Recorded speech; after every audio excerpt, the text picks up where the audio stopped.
I was the beneficiary on one, and my mother was on the other. He ever cause or get in any trouble in Chicago?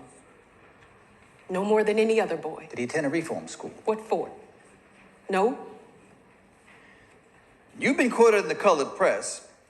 I told him several times before he left Mississippi that he should kneel in the street and beg for forgiveness should he ever insult a white person. Not those exact words. Did you caution him not to insult white women? I referred to white people in general. Did you caution your son how to conduct himself and behave himself while he was down here in Mississippi? Several times. Several times. Do tell us how. I will give you a literal description of what I told him. How coming down here, he would have to adapt himself to a different way of life.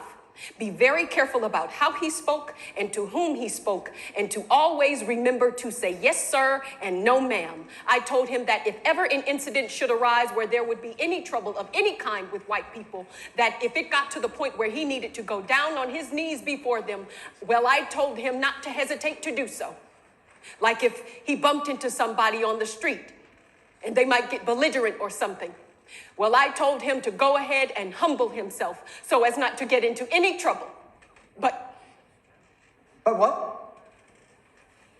Well, I raised him with love for 14 years. My sudden warnings about hate weren't going to get through. I now show you what purports to be a photograph of your son. This was taken in my home 2 days after Christmas. Now tell the court and the jury what this is. This picture is of my son after Mississippi sent him back to Chicago dead.